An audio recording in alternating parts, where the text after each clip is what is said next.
was late night on the 5th of August, 2019, almost midnight. On that day, police stations around the territories of Hong Kong were being surrounded by rioters dressed in black. Black clothing, black face masks, respirator, gear up. It's been 2 months since the riot broke out on the 9th of June. Ladies and gentlemen, this is Sean Lin. I'm a superintendent of police. Throughout that day, bricks hurled towards windows of police stations. Petrol bombs flew into station compounds, burning cars, tearing public properties apart. Public property paid by public money, by taxpayers. Many of the rioters were actually youngsters, hurting hearts of policemen, hearts of parents, hearts of you and me. I was on a podium level of a police station, Ma On Shan police station, in my uniform with a pair of sunglasses to block off streams of high-power laser beams, really powerful laser beams. Some experiments have been conducted that these laser beams could set a piece of newspaper on fire. My eyes actually hurt and couldn't open when being beamed. There was a crowd of almost 200 surrounding the police station. Many of them looked very young, in their early 20s, some even younger. I could see some of them were getting ready with their petrol bombs.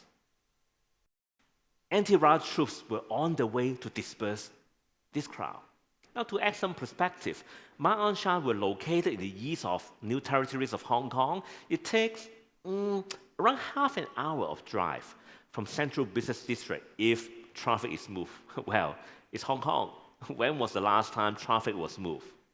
And that was during riot, when many of our traffic network were being blocked and paralyzed. I walked out from the command post of the police station onto the podium level. My role was to try my best to convince them to leave. That's my role. That's my mission. And that's probably the best outcome for everyone, for the young, for the parents, for everyone. Now, of course, we know now, clearer than ever, that for everyone, we mean except those who finance the riot, who orchestrate the damaging, who would benefit from the instability of Hong Kong and China. All the weapons I have in hand was a microphone and a loudspeaker, really loud loudspeaker. Now, before I realized, I actually spoke for 45 minutes. 1/4 of the crowd had actually left. Now, when the siren of the approaching police vehicles with the anti-riot troop could be heard, the rest of the crowd dispersed within seconds. Now, maybe it's not the usual outcome. Someone actually filmed the conversation and post on social media. The video was later being circulated widely on the internet. Now, by widely, I mean it was viewed by 540 million people within a couple of days. Yes, that's almost 40% of the population of China. And all of a sudden, I became famous on the internet. Well, people start wondering who that person was and find out 3 things about me, besides my not too badly sounded voice. First, I have been a negotiator for 2 decades. Second, I got a 10 Outstanding Young Persons Award. Third, I can speak non-stop for 45 minutes without a script. Hey, don't worry. This talk lasts for 15 minutes only. Among the things I said, they seem to be most interested in the legal consequences I mentioned to the crowd. The amount of screams and unfriendly languages I could tolerate, and the reminders I said to them that once the anti-riot police came, the person standing and shouting together with you will start to run away. And if you were the one who ran slower, you would end up being arrested. Yes, I guess 1/4 left after they realized that. Of course, many more are interested in the role of negotiators and how negotiation skills can apply to their world, your world, the world. Negotiation is both a science and an art. The science part is more widely understood and covered by courses from many reputable business schools. Now, for example, you need to know your best alternative to a negotiated agreement. In a more layman's term, you need to know where you stood and what you tend to achieve through the tangle of conversations. Now, that's why we need to be of value before even got a chance to be heard on the negotiation table. Whether it's business negotiation, crisis, or whatever other negotiations, nations have to be strong and of value to others first, before they can even get to the negotiation table. And businesses have to be having something of valuable first. Now, that applies to anyone as well. Now, I mentioned that negotiation is an art. What about this part of the deal? Now, that's the less thought about part as well. And this is what you have to acquire to win your stage worldwide. Now, in our police negotiation charter, we have a motto called "Who cares wins." In crisis negotiation, we actually spend more time listening than talking, understanding than being understood, empathizing than focusing on what we want. And in gist, we are here to help you solve your problem, handle your crisis, or visually, to support you to come down from the cliff instead of pulling you down. But people used to ask, how could that be even wise to do so? But that's actually where the wisdom lies. Now, I always like to illustrate with a game I play with students or participants in training. First, I'll pair up two students. They will be told, when your opponent came to your side, you win. Now, let me repeat. When your opponent came to your side, you win. Now, you can do anything legal, and you have, say, 5 minutes. Now, think for a while. What are you going to do or say?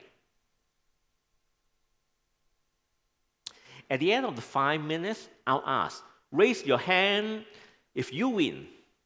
Now, what do you think will be the result? In a work setting, usually the boss, manager, supervisor, and alike wins, raise their hand, while their opponents didn't. In a cross or more equal settings, usually nobody wins. But when I did in primary schools or kindergarten, almost everybody wins. Why? Now, all right, I know that it's easy to Google any answers these days from the internet. So, let me tell you how to win this game. Now, remember the winning condition? When your opponent came to your side, you win. By going to your opponent's side, you didn't lose. Now, that's contrary to the common belief. But induce, encourage, inspire, and motivate your opponent doing the same. And both of you will win.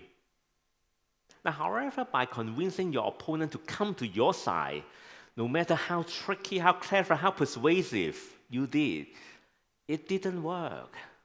Now, that ties with the motto I mentioned, who cares wins. By thinking about how you will win, I realized letting you win, I didn't lose.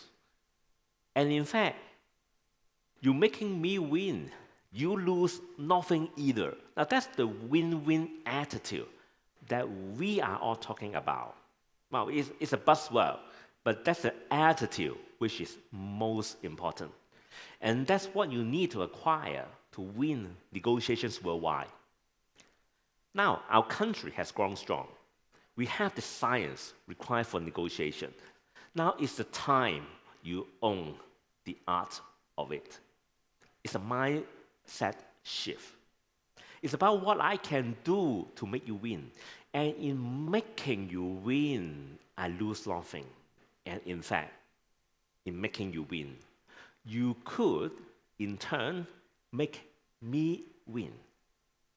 And in making me win, you lose nothing too. And if you realize by now, this is one of the fundamental values of Chinese, 和, 和. Now it's translated to harmony, but it's more than that. It's about valuing living with differences. It's about valuing peace, harmony, and cooperations. And it's definitely about valuing win-win over wars. My work involves evidence, and pronouncing to the public is definitely the best evidence. Now, what can be of greater evidential value than imprinting on the most prominent landmark? Now, go search for yourself. The two sentences engraved on our Tiananmen Square. The first line is that 中華人民共和國萬歲. Long live the People's Republics of China. And the second is that 世界人民大團結萬歲. Long live the great unity of people all over the world. Thank you.